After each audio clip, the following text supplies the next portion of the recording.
So what I want to do, first of all, is just give you a little bit of background. Um, so back in March, we had the PMO Unconference in San Diego, Mickey's hometown, actually. That's where Mickey's based. So Mickey and the PMI team in San Diego kind of hosted us there. And the group of people on here, we were the facilitators for the strategy and transformation track, right? So we did over 2 days, we did four pretty intense sessions on Yeah. strategy and transformation and how PMOs can play a really full role in that. And there was one topic that came up a couple of times completely independently, and whenever it came up, the whole room lit up, right? The room just exploded, which was budget cuts, right? So many people around the world. This is not a US phenomenon. This is a global phenomenon right now. Around the world, people are, organizations are reviewing the budgets, cutting budgets, reorganizing, and that's kind of scary. So we figured we'd spend an hour and sort of pick it apart and see how we can take it from being something that's scary into something that's actually an opportunity. So that's our goal, an opportunity for our community here. So to run the conversation, I'm just going to like sit here and tell people to be quiet when they've said enough. That's my job. But on here we have a number of other absolute superstars. So just 30-second intro. We'll go Mickey, Al, Rebecca, and then we'll come to the Queen. Laura, do you think I should go find that visual? The No, goddess, you that was should it. not. You're going to now, aren't you? No, no, I wouldn't do that to you. We've been having fun with AI. Let's just say that. Yeah, exactly. So, Mickey, off you go. Oh, Thank you, Stuart. your ducks. Thanks to well, can you guys hear me? Yeah. Yep. Yeah. Yep. Okay, great. No, Stuart, it's been a pleasure and such an honor to meet you all in San Diego, and it feels like a long time ago, but it wasn't that long ago. We all sat in person and went through such interactive conversations. So I'm so happy that we're sharing this with the rest of the world here, it seems like. But my role is an organizational change executive, just a fancy word for saying that I lead change in my organization. My organization is one of the largest healthcare public health organizations in the country. And looking at change from a people lens in this digital AI world, that's kind of the world I'm living in, and turning what can be intimidating into something that's an opportunity. I think that's one of the key themes. So I'm excited to talk to you all. I've been working in the PMO transformation space for 20 years now. And so it's exciting to meet with this team and have this such interactive conversation today. So thank you for having us. Excellent. Good, Mickey. Actually, Al, I'm going to come to you last. I just realized we were going to use you as the pivot, weren't we? So why don't we have the goddess next? The goddess Laura. You mean Rebecca, right? Well, I mean, it works either way, right? Question, Stuart. Which Laura? There's two Lauras. That's right. One's Hawaiian Oh, and one's Laura. Lauren. Yeah. Luara. We got Luara and Laura. Yeah, that's right. We fixed it. We fixed my name before we started. All right. Well, I'll just go ahead and go here. Hi, everyone. It's so good to see your lovely names here. I'm imagining your faces. I'm honored to be here with this panel. Stuart, thank you for including me. We did get to hang out and have a great time, and you'll see some of that in our conversation. For those that don't know me, I have spent, 30 years now in PMOs, change management, business transformation, building my first PMO in 1999 and having absolutely no idea what I was doing, learned a ton of things the hard way. And then inside organizations, building and leading PMOs and transformation teams, much like Mickey has in the past, and all of us actually have had a role in doing this stuff inside the organization first. And now I run, let's see, starting in 2013, I built PMO strategies to help all of you have it easier than I did, and share a lot of the don't do this instead. It'll make your life a lot easier through my book, The Impact Engine, and shout out to our students that are Impact Engine System students and Mastermind students. I see some of you here. And then last year, we started another company called Global Transformation Group that is working around the globe to help organizations accelerate strategy delivery. So we cover everything from training and the skills and talent development for all of you individuals to helping you drive big transformation in organizations. Brilliant. Rebecca. Good morning, everybody. So great to see you and also the team from San Diego. Thanks, Stuart, for corralling us. My background is about 3 decades of also leading transformational change. And what I mean by that is big change inside organizations where they've hit the wall on their mission or how they're delivering. And so these are really reinventions. So often I'm hired by senior leaders, and it starts with working with them. And I notice a key leadership capability that is really distinguishes great leaders from sort of, I would say, not so great leaders, is the ability, as Mickey had said, to understand and perceive problems as opportunities. And that those opportunities are for growth and for learning, and then ultimately result in next level impact. So I feel like that's very much in line with what we're going to be talking about today. And I'm excited to hear from you all about what some of your challenges are that we can help you with. Brilliant. So before we go to Al, just a quick question for the audience.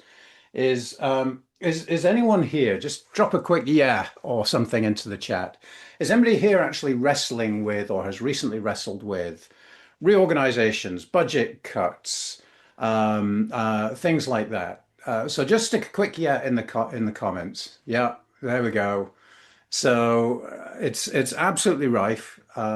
Literally every conversation I have at the moment, it's one of the factors that people want to talk about.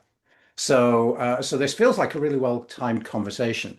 And there's a well-known phrase that it goes something like, if life gives you lemons, make lemonade. And so the sourest of us all, I think, is Al Zeitoun. Al, why don't you introduce yourself and add a little bit of sugar to that statement?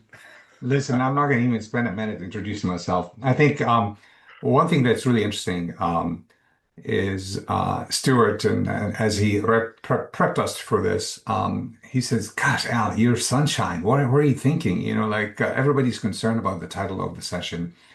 And he literally took me to a place where he cannot be realistic in that view. So to be honest, since you and I had that discussion, things have changed in my head. Yeah.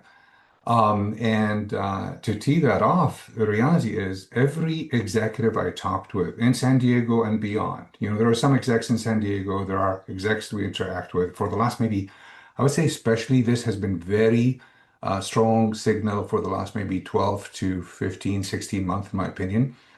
And especially around PMOs, every one of them has been asking a question directly or indirectly saying, do we really need a PMO?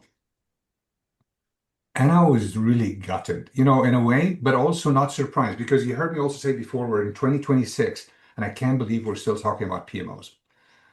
Personal opinion, although my entire life has been. So, you know, maybe that's an intro to who am I. It's really a project management by, you know, it runs in my blood, and PMI and all of those entities that shape that have always been in the backdrop.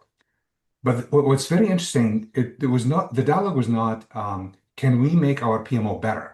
Can we make it stronger? Can we scale it? I have not heard that from any single exec in those discussions, which even made me worry even more. Because when I was talking with you and the team here, I was thinking, no, it's, you know, let's focus, you know, on the fact that really the PMO, well, the PMO, the good news is because of the heavy signal from AI that finally changed my mind since you and I talked last, because the reason these guys have been, in my opinion, talking so poorly about the PMO is the fact that it continues to be literally the classic PMO that I grew up around, which is an engine for shooting stuff out. Yeah. And let's see if it lands. Whereas really, just to last comment on my background, my background has been in strategy execution. So if the PMO is really not hitting that on the head, and especially in this day and age, I don't know why I invested my career in culture, strategy, the execution thereof, and also making sure that organizations truly and on an ongoing basis transform to do what's more meaningful for their stakeholders and shareholders, etc. So anyhow, we'll get into the details, but that's in a way the change. So that helps you even when you talk and address any questions with me. My head has changed quite a bit.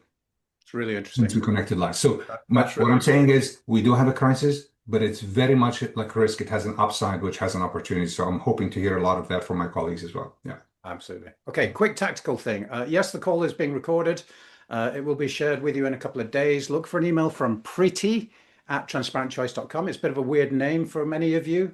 That's Preeti@transparentchoice.com. It is not spam. She's not trying to sell you a timeshare in Florida, Laura. She's one of our team. She's been with us for years and she's absolutely lovely. So just look for that email. So I want to come to the comment from Joe Stanford, right? So Joe runs an organization called the HPCA here in the UK. They're like think of them as a mini PMI or a mini APM specifically for the healthcare community here in the UK, right? So the NHS, the National Health Service, of which we're incredibly proud, employs directly and indirectly something like 9% of the UK workforce, right? It's colossal. And they are going through a generational change, possibly a bi-generation. Like it's 40 years since they've done anything this big. So they literally just a few months ago announced that they were going to shut down NHS England, right? So this right. So this is mind-blowing. So we're talking with Joe to people who know that their whole organization has been shut down, and what do we do about it? Okay, so that's the downside. That's the backdrop to this. My camera's gone crazy today. All right, I love the picture though. This is the kid, huh?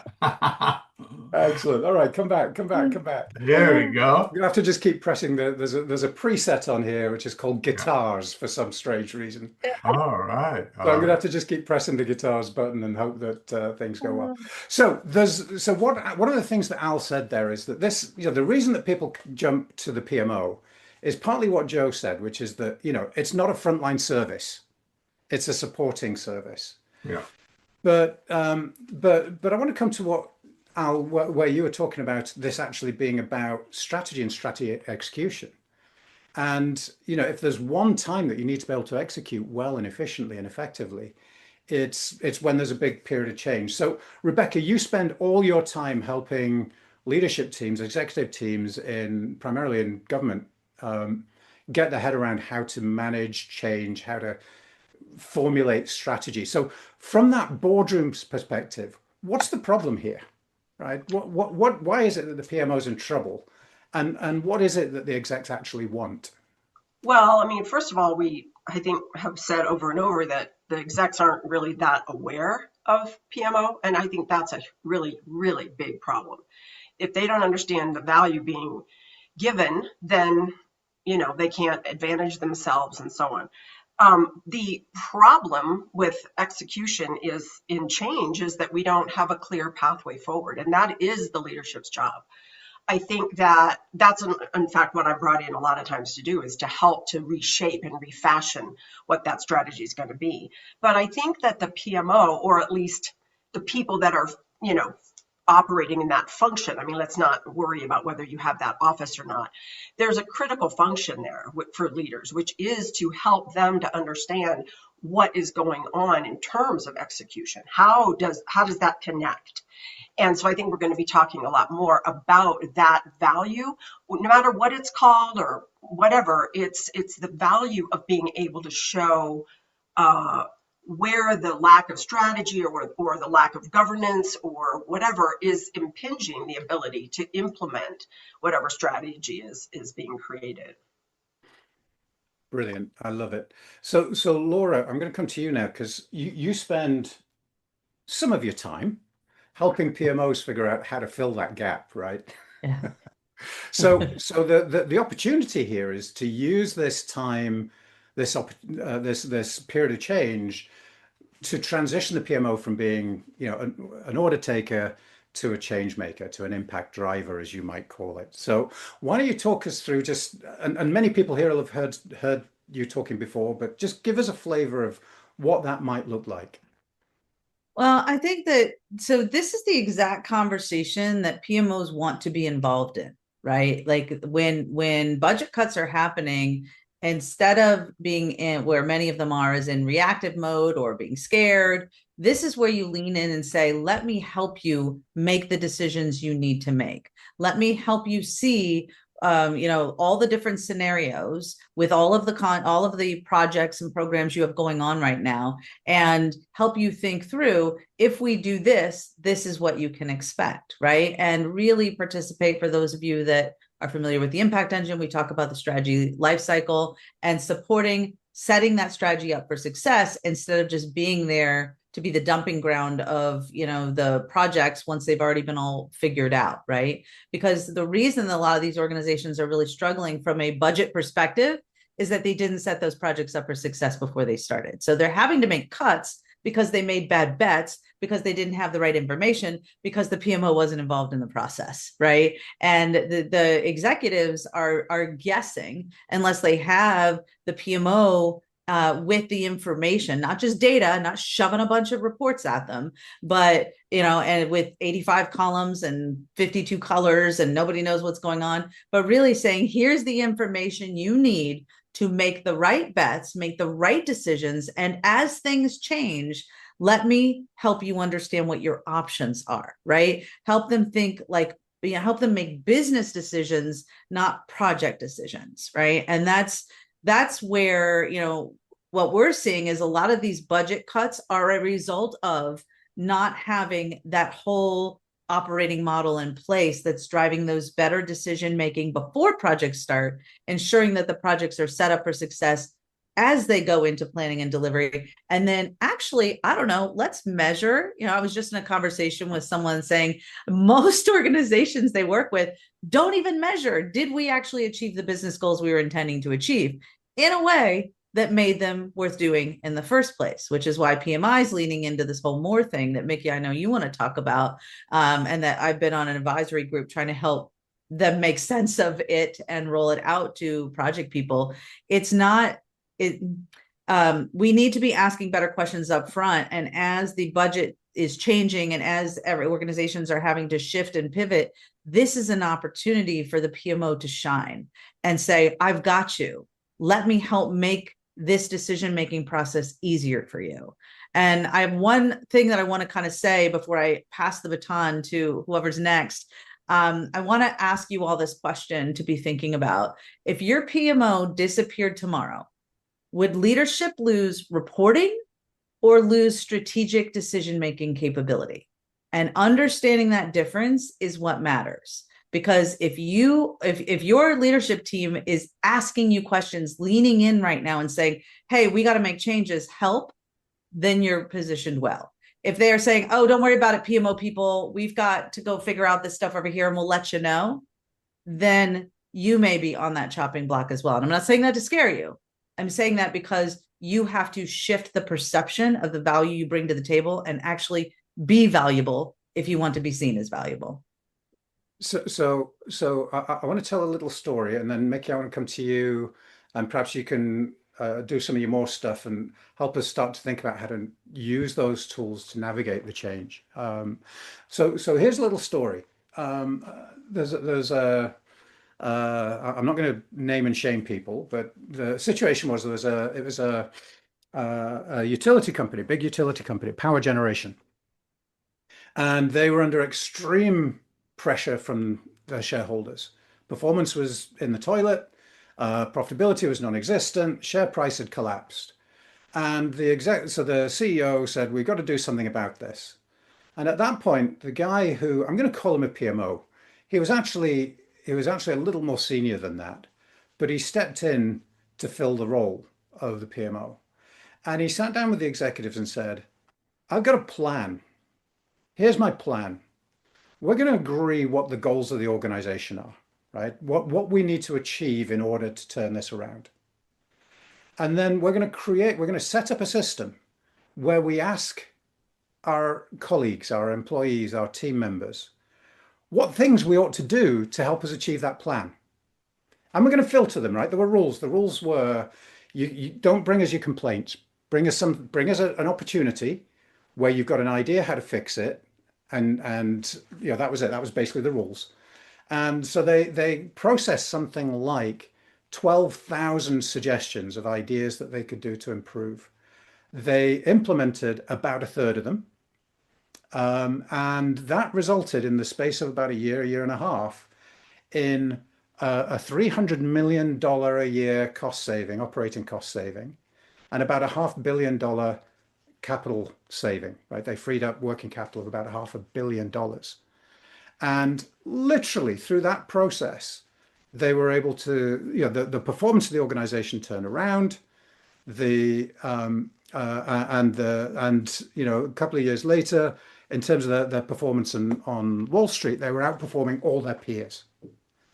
Now, this is an excellent example of, right, bad news, everybody hates us, we got no money, right? PMO turns up and says, I got a plan, I'm going to help you with insight. You set the goals, and then I'm going to help you figure out what we should actually implement, because I understand the capacity and all that kind of good stuff. And I'm good at putting systems in place. So I'm going to put a system in place that collects the ideas and turns that into a transformation, you know, into a transformation that's going to help and support you. You're in control, Mr. Executives, right? I'm giving you the information, the insight. I'm giving you the systems to make it happen. I'm going to run the process for you. So all you've got to do is sit there, consume the insight, and make decisions. And the result was an absolute turnaround. So that, when Laura's talking and Rebecca and Al are talking about, you know, that strategic aspect of the role, that's what we're talking about, right? Just phenomenal, right? So effectively the PMO, they didn't have a PMO, but the guy was filling that role. The PMO was the one who stepped in and said, I'm going to make this happen. And do you know what? No one ever questioned whether his office should exist or not. Not after that. So Mickey, with that as a background, how do we use some of these tools to start to have this conversation and start to, you know, take the people with us and have the conversation with the organization to turn things around? Yeah, I don't think there's any magic wand or anything. And I think we all know that. But some of the things that are coming to mind just from the conversation and where this is going, I like your comment about turning lemons into lemonade. I think a lot of us have watermelons, to be honest, larger than lemons, right? And so one of the things that comes to mind is, and this is not my current organization, but I'm just thinking out loud. Similar to Laura and all of you here, I've gone through multiple industries. My current industry is healthcare. But in the past, having worked with government, federal, state, and local, and also working in more of a purely IT type of organization, I think one of the common themes is that moving upstream from what a traditional PMO does, because people tend to think of PMO as kind of like the paper police, right? At least the old school PMOs. But one of the things that I've seen and I'm experiencing in the last decade or last 5 years is that PMOs need to move up in this chain and be bigger than projects and portfolios. And part of that is working with the C-suite, like what Rebecca does every single day.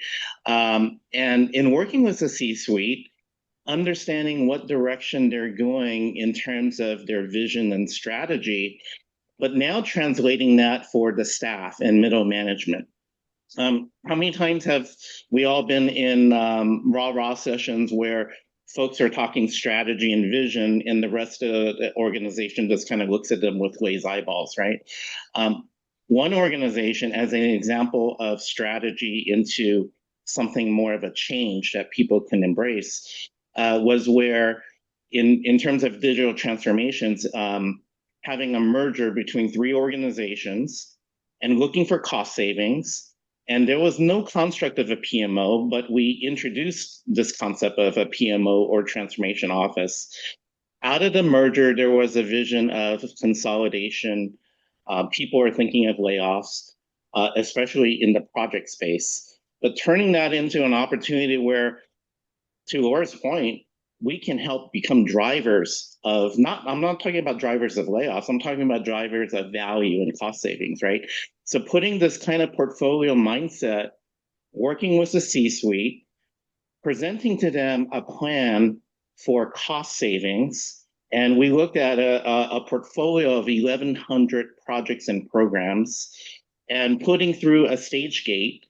And my point in saying all that is our executives didn't know what to do, whereas folks like us were able to organize that into a cohesive plan. And the good news out of that story is we became an enablement office, not a PMO, an enablement office, right? And we were there working with all of the C-suites, the middle management. We put together a portfolio, if you want to call it in terms of a PMO construct, and then out of the portfolio, organized into these work streams. And the end result of this 6-month process was we were able to have $200 million in savings, right? So the PMO is no longer seen as a cost center. PMO is seen as a value driver. And I think I encourage you all to think about this, right? This is not a PMO function. This is more of a strategic enablement function. And I think there's many examples that you can probably think of where you or even if you don't have a PMO, think about becoming an enabler as opposed to a cost center. Fast forward at the end of a 12-month period for that particular endeavor that I mentioned, we had a $200 million rationalization for over 1,100 programs and projects.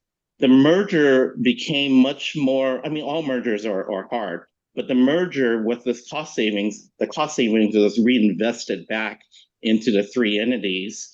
And this is a value, right? As opposed to being seen as a cost center. But hopefully that long story doesn't scare everyone off, because that's a real example of strategy into execution. PMO making, I guess, what's an analogy with watermelon, Stuart?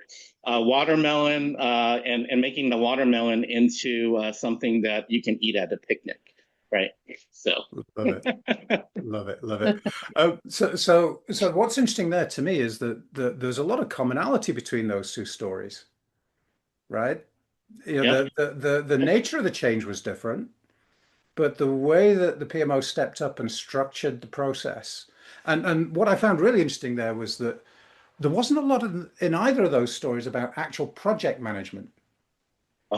It's above project management, and this is where I think it utilizes all the skills that maybe you already know, but framing it differently. And Rebecca, you work with the executives all the time, so it resonates with me. And then Alan, Laura, your examples are like, I think, examples that maybe we have in our head, but people just don't execute or bring to the forefront. But I think in healthcare, my current industry, the people side of change becomes value, right? So value is the profit driver in healthcare is not necessarily how much money you can profit from shareholders, right? It's value to patients, doctors, nurses. So it kind of depends on your industry, but when I first started my current organization, there was this concept of an escalations pyramid that went up into governance. We fought hard to flip that and make it an enablement model, right? So that's kind of similar to my original story, enablement versus cost center. So. Yeah, interesting. So Stuart, actually, lots of I'm trying hard to also so I think we have everyone on the group here attending agreeing with us, right? And I see it in the comments, etc. And I love who is attending as well. I see some friends like Kevin. I see some folks from Maryland, Jim, and others. It's very interesting mix there. And I think the analogy of veggies and all of that and lemons and all that are really good. If I think of what is one thing I would say I learned and hit me hard, that would be an advice that I could share, I would say language. And you heard me say that in San Diego, I think, a couple of times. Language matters. Matter of fact, if I would ask, if I have one ask of whoever is attending here, when you leave today, develop a list, literally a list between words you've been using and words that really you have to start using from this point onward. Like, don't waste a second. I do not know any executive that enjoys having a dialogue with me. Like, maybe 2 quick stories. Backdrop. Small PMO in Indianapolis, Indiana, paper industry. Nobody knows what a project is or cares about project management. To the time in the Middle East 10 years ago, running a $30 billion construction in the energy industry. Yeah. And if you look at that second one, I thought I got it by now. And I got all the resources, the reports that I, everything that I needed. I got the arsenal, I got the support, the CEO knew PMI, he hired me for that reason. But the reality is we still failed in the utilization of language that matters. Not a single person really cared about what a PM thinks about when it comes to risk, probability, impact, and all of that. That's all noise, right? Not a single person in the executive team is going to be so thrilled to hear your words about scope creep. They want to hear about, opportunity missed, for example. When you talk updates, what's the implications, for example, on trade-offs, right? When you talk about, so think about those lines. One thing that would be one immediate, recommendation I would have. The second thing is with the AI component in the mix, because just about everything you were comfortable doing and using is going to be automated, right? So really hit hard in terms of the cost cutting and the budget piece as well. However, because of everything we've been talking about right now, there's a great opportunity, and I've seen it in practice quite a bit.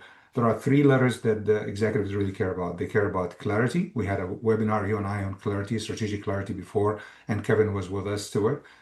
They care about capacity, which is your area. Like if you can help me truly understand the capacity of the organization, in relationship to those investments and decisions I want to make. And speaking of that, the last one is decision making.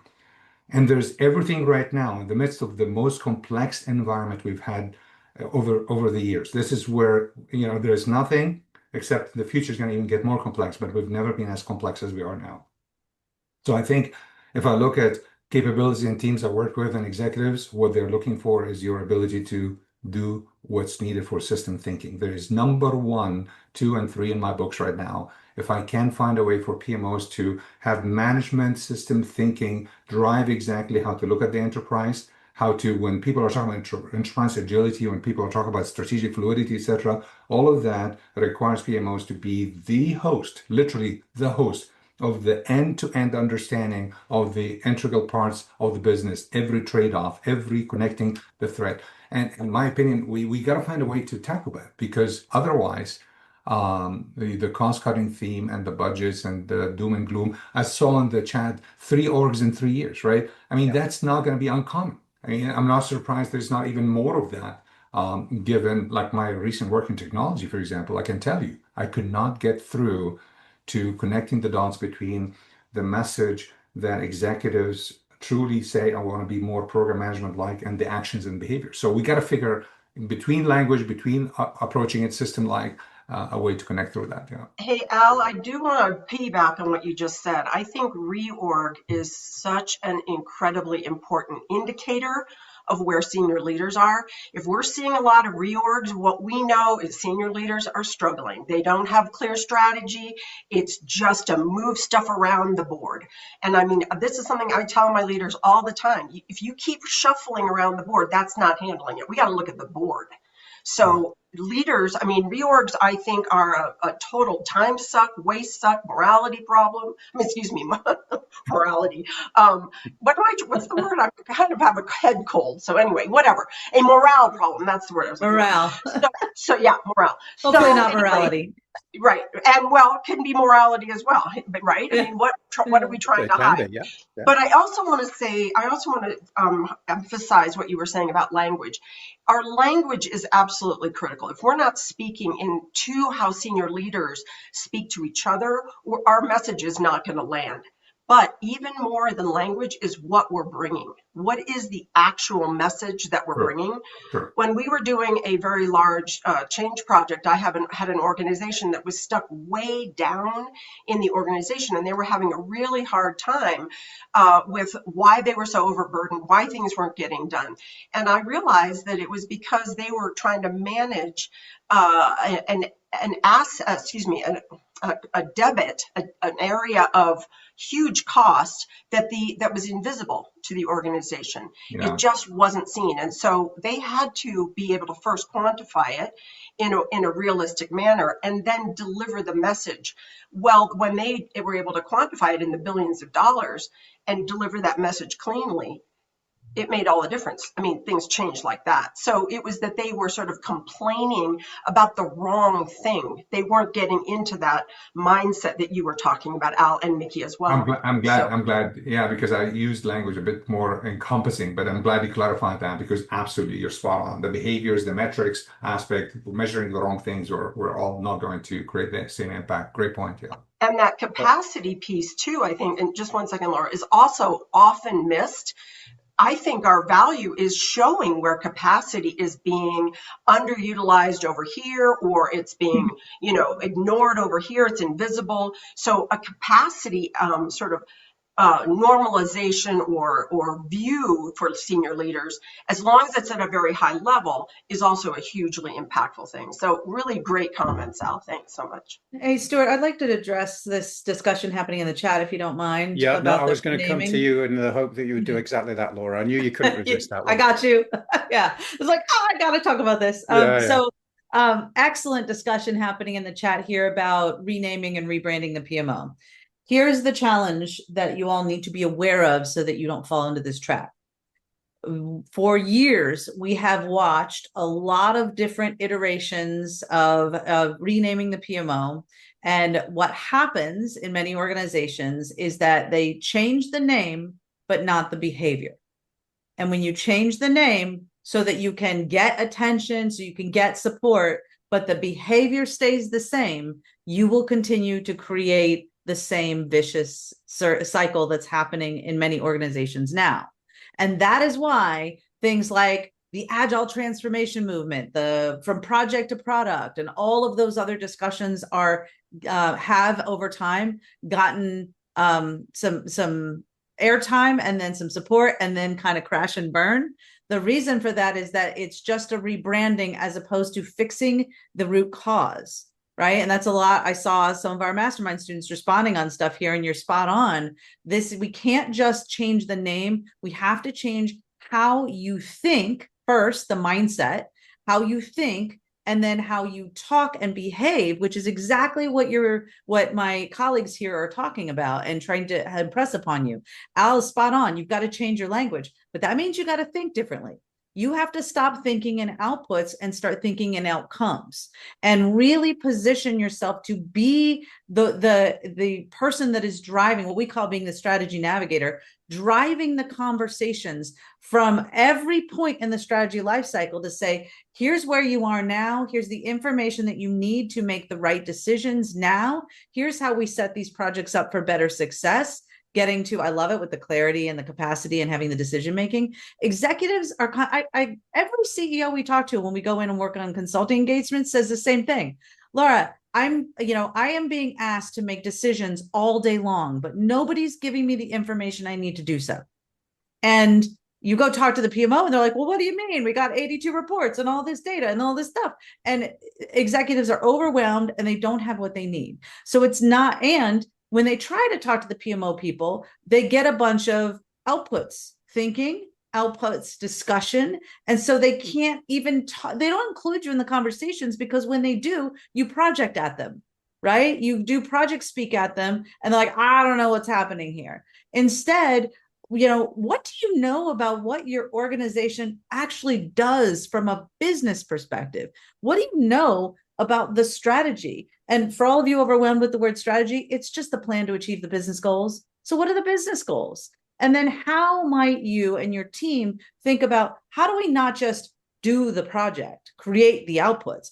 How do we ensure that every step along the way, everyone understands not just what we're doing, but why we're doing it and what success looks like?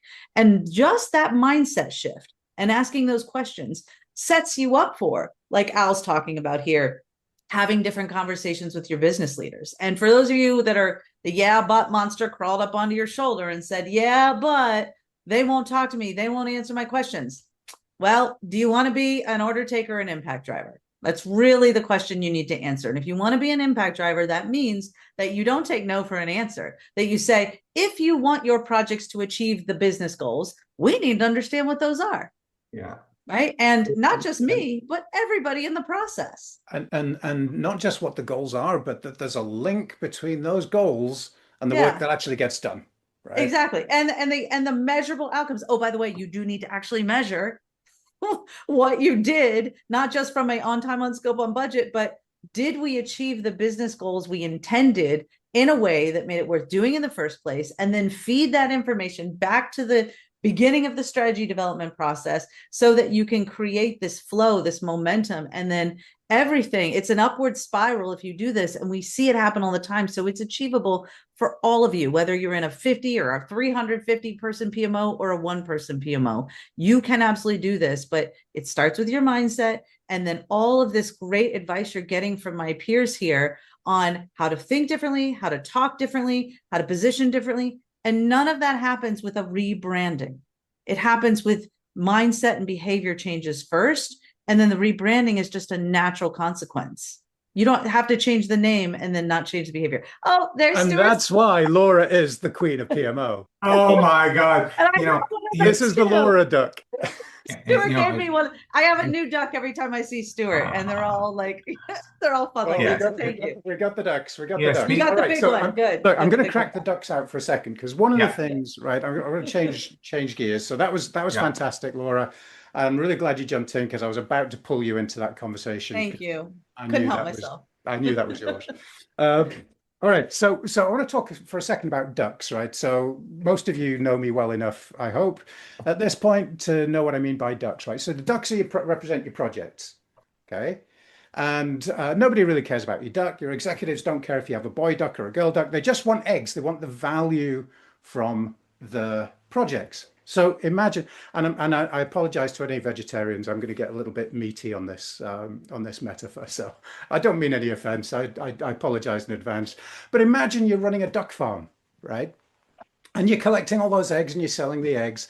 But then suddenly there's a shortage of duck food. What do? Do you just keep all your ducks, right? You've got 1,000 ducks. Do you keep all those ducks? And all those ducks just have to make do with 25% less food. Well, let me tell you what happens if you do that. The first thing that happens is they stop laying eggs. That doesn't make things better. That makes things worse. You have fewer eggs to sell. So what you need to do is you need to retire some of your ducks, right? So that you can feed the ones and keep healthy the ones that you keep. So one of the key things that you can do in this cycle is really engage with that prioritization process. Help the organization understand what activities, what projects, what services, what capabilities add the most value to the organization, and how you can enhance those, perhaps by turning off other things that don't add quite as much value. So I don't know if do any of you want to pick that up and kind of explore that, give an example? Rebecca, I know you've done a bunch of those. Al, you've lived through that a bunch of times. Yeah, no, I just maybe I'll count on Rebecca for example here. But I just want to recognize there's still a tension in the chat, which is really interesting tension, right? I see a tension about perception. I saw your point, Kevin, when commenting on Laura, and I also saw the comments like about service catalog, for example, that the PMO should have that, etc. And then the heavy tension around the brand. I don't think any one of us here is saying brands don't matter, but I think being stuck is not where we would like to see our PMOs. That's for sure. Well, but also there was a lot mentioned about strategy, and I love how Laura simplified strategy, which I agree with her. There's a piece about culture that's embedded in everything all of us have said as well. So I cannot not mention that, right? Because at the end of the day, PMOs that will excel will have to do something about the culture within which the PMO operates. Some of it is exactly driven from where Laura talked about the mindset shift. One thing that's really critical, though, that I believe has to happen is where we spend our times. If at this critical point in history where we have so much with automation possible, where we combine virtual and real worlds and everything else, if the PMOs are truly still spending their time in default mode, we have a problem. The default mode is what got us to this discussion. Yeah. So we really need to make a turn. It's maybe right now you're still spending 70 or 80% of your time in default mode. Okay. By the end of a year from now, please turn that around, where it's more about choices mode, for example. Make your new tagline, if you're into brand, I am the choice enabler for my executives going from this point on, or something like that. I don't care which one you call it. because running the business and changing the business, that mix is changing so much and has been for the last 5 to 10 years. And if we don't do something urgently about it, we're in trouble. Rebecca, I would love to hear your examples to maybe, connect the dots for what Stuart started as well. I'm not sure I was quite Well, attending to that. So what was the Okay. example? just give me 1 second, Rebecca. So I just want to finish one thing off and then come to you, Rebecca, because Joe Stanford just asked a question, and I'd like to start. I know she was pointing it at Laura, but I'd Yeah. like to start with you and then go to Laura, if that's okay. Yeah. So I was very lucky many years ago to engage a chap called Wally Ollins. Wally is the guy who literally wrote the textbook on branding. And one of the things that Wally says is that branding is not what you're called or how you look. Branding is what you do. Right? Think about that for a second. It's what you do. It's how you act. That's how people perceive you. Right? So the name, yeah, great. By all means, change it. But it's all about what you do, the value you deliver. That's what drives it. So Rebecca, I want to just. Well, I can't believe what time it is. Right, we're running out of time already. So Rebecca, I'd love to come to you. And the question from Joe is, how do we get CEOs engaged? So you spend your time in that room. How do you get them engaged? Then Laura, I'm going to ask you the same question coming from the other direction. Well, I want to really emphasize what we're all talking about, which is changing your mindset and getting it higher up. If you start bringing value from that place to whatever executives you're dealing with, I mean, you may not get invited into the C-suite right at the very beginning, but if you start to actually be that value add, if you start thinking in terms of the bigger picture and how you can reveal capacity problems or opportunities, you start to create that brand that Stuart's talking about. And it doesn't matter what you're called. People all of a sudden are like, wow, that person is really helpful. They're really insightful. They've really helped me make decisions. And pretty soon you find you're invited in. That is the very best thing. And I think I wrote in the chat earlier, leaders who know about somebody who's performing in that way, who's providing true value as opposed to, like we were talking about, tiresome reports, outputs, but really can speak to value, they're going to recognize that. That's what they're looking for.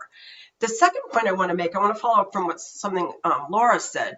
We've got to measure, right, our effectiveness. Too often we're measuring more about outputs, right? What did it cost? Did it come in on time? All those things. That's all dandy. But what do leaders really want? They want to know, is this moving the needle on our strategy? And I would say that is not an easy thing to measure. It does take real intention, and it needs to involve a lot of different perspectives in the organization. I have found that designing measurement strategies to really measure value of projects is a way to get more visibility on what we're doing in the PMO, because see what we're doing. We're talking about exactly what senior leaders are concerned about, and we're looking at how to measure it, and we're involving a number of different parts of the organization in doing that. And just a plug, Transparent Choice has been an incredible tool for me to help me make this a very broad and inclusive and transparent process, and my leaders love it. So Brilliant, thank you. Can I just second that we have lots of clients and students? Yeah, everybody can second that. So, well, no, because hey, Stuart, third that. Here's the thing. We're here because we're friends with Stuart, not because he runs a company called Transparent Choice, right? Because he is also a thought leader in this space who really, the engagement that he's getting in his workshops and everything, just blowing everybody away. And also, Transparent Choice is something that many of our clients and students use and love because it does exactly what we're talking about here. It gets you started with having the right conversations with executives. And what we have found to be true is that those executives will say, these are the conversations we should have been having all along, but weren't. Exactly. And I just want you guys to take that in for a second. These are the conversations the executives believe they should have been having all along, but they weren't. And that is a really important place for all of you to live. And so being able to expose that, to answer Joe's question about, well, how do you help the executive see this, right? There's two ways I'm going to answer this, and I want to pass the baton to Mickey.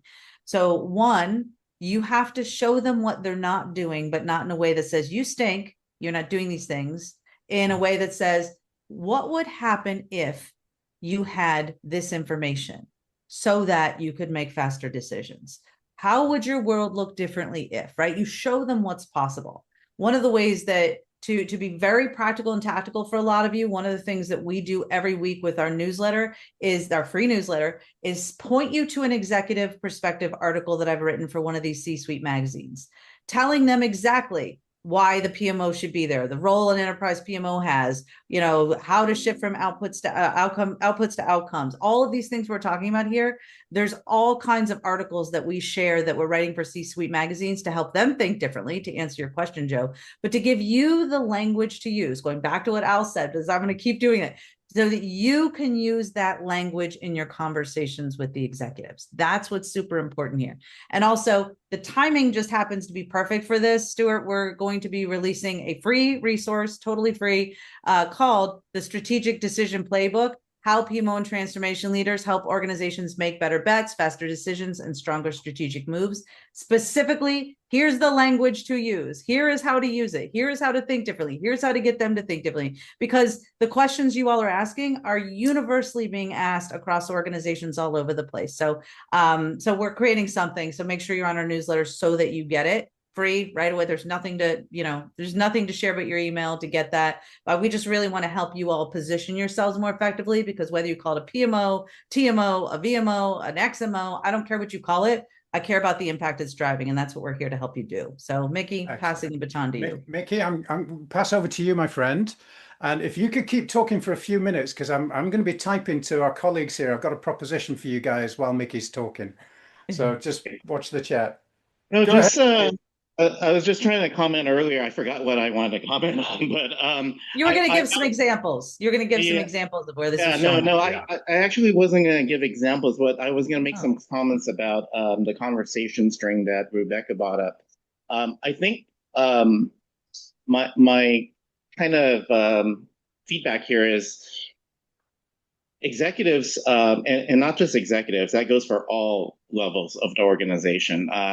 In fact, executives, I think, is just the tip of the iceberg, right? You got to win the hearts and minds of the organization, not just the leaders, right? So I think having that kind of mindset of looking at all levels in an organization, that's where you can really increase the value of your PMO. And even in organizations that don't have a formal PMO, it's kind of the same mindset that I've seen, is that I'm playing the role, and then you all can play the role of chief translator, right? Yes. Translating what executives to frontline. I had 4 committee meetings last week, and guess what? In talking to the population, the staff, one of the committees represented staff and employees, right? They don't have the C-suite title in front of their job titles, but they are so important. They don't know what's going on. They hear our executives speaking, and they're, like I mentioned earlier, their eyeballs are glazed. They're not speaking the same language. So I think I haven't heard that yet here. I think we're alluding to it because we're using the term strategy a lot. In my mind, it's multidimensional, right? You got to look all around you. And then your role and your team's role, if you do have a formal PMO, if you can be that chief translator, and more than chief translator, now you're articulating value from all sides, right?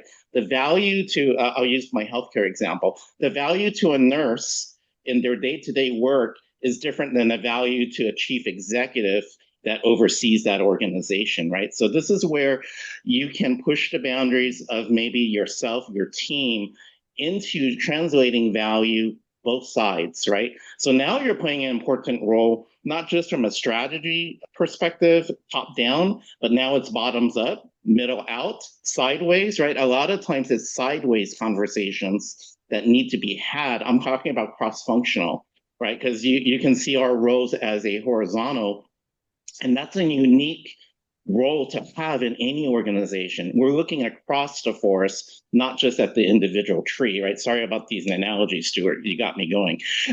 So we're not looking at the individual tree or the weeds. We're looking at the entire forest, and we're looking at the health of that forest. So I think that to Rebecca's point, that's something that we can really provide. Now that translates into tactics. And the tactics are all embracing.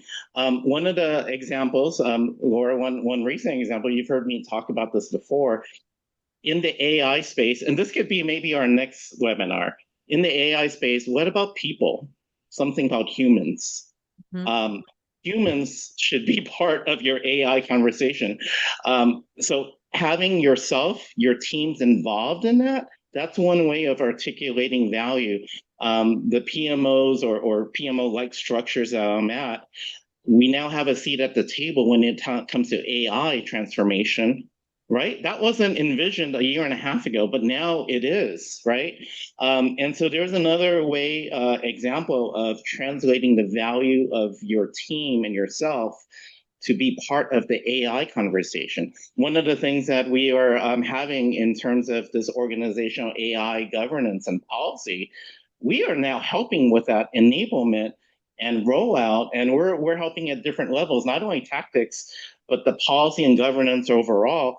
Why do they come to the PMO? Because we can look across the forest, not just down. So what a perfect engine to help with AI, right? So there's another way of translating something that might be intimidating into something that's the top of every organization now is AI transformation. And if you don't have a seat at a table, like I didn't a year and a half ago, think of ways that you can get a seat at that table for AI, right? And it might be just as simple as going to have a lunch, which is actually what happened. Well, so think about one of those lemons like you're just talking about, Mickey, about, oh, AI can just do what the PMO does, so we don't really need the PMO anymore. That's a great lemon, a great opportunity for us to insert ourselves into that conversation. Because it's true, AI can free up the PMO and all kinds of other parts of the organization from the tiresome, tedious, time-intensive kinds of monitoring and data collection, but frees it up, not replaces it. Frees it up to do the strategic work, advising, support, enterprise thinking, capacity, revealing, all of those value adds. So yes, Mickey, I agree completely. We've got to get at the table around how AI can be used. Otherwise, they're going to think, oh, the AI can just handle it, which is not true at all. The human intelligence is critical. You're spot on. We're not looking at AI replacing us in the PMO. We're actually looking at AI helping the organization, right? So this is not AI replacing project managers or PMO. This is actually PMO helping enable AI in a good way. And so we added a trigger called psychological safety.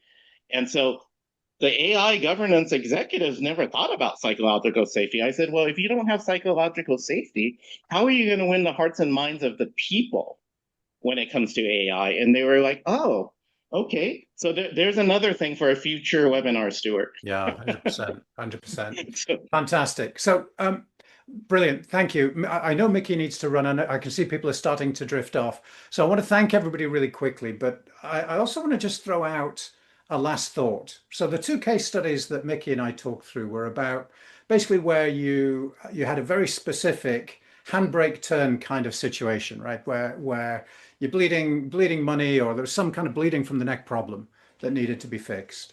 And in that environment, in both of those situations, the way to address it, or one way to address it very quickly, was to go through a process of defining what the goals are that we want to achieve, have an ideation campaign, prioritize the stuff, execute the stuff that'll drive the change, right? And so I just made a proposal to my fellow panelists here that we put together a little offer, which is software plus services, where you can basically just get that as a package and implement it, and in a couple of months, deliver a huge impact to your organization at a time when they're screaming for someone to come in and help them with figure out how to do this cost-cutting thing without chopping your arms off, right? So if you're interested in that, and I this is going to be driven by you guys, If you're interested in that offer, jump into the chat and tell me that you are interested in that offer. And two things will happen from there. The first thing is I'll get together with the team here and we'll figure out what the offer actually is, right? That'll be the first thing. And then the second thing is that we will get on a call with you and figure out how to help and support you, right? So the very worst you get is an hour's support from one of us. And the best is that you get something that you can take to your CEO and absolutely transform the PMO on the spot and the perception of the PMO and the reality of what the PMO is on the spot. I love that point, and hopefully you get a lot of comments in the chat, because I think you kind of surprise us with that, but it's great. I think we can easily develop a thread to help in multiple ways. I'm also hopeful that this discussion was really great for the ones that they are more encouraged. And I think I'd love to hear them also send a note to, is it Pretty, right? When she sends notes out, etc. If your executives are making a decision tomorrow of $10 or $20 million, will the PMO be invited in the room? I would love to hear that is actually happening, because what I try to hit hard is really, I use CCD, but now to make it easy to remember the 3 C's, right? So I talked about the whole idea of the clarity, the capacity. I said decisions initially, but maybe let's call it choices, right? So if the PMO is really able to speak along the lines of that language, I think our colleagues here, hit the nail in terms of the backdrop for a lot of that. It's great to be here, Stuart. Good job. Awesome. Well, thank you very much. And so first of all, thank you to everybody who's attended. Really appreciate you taking time out. We do 2 webinars a month. We do a demo webinar and we do one of these thought leadership sessions. Please look for the emails and sign up, come along. Great turnout today. Thank you all very much.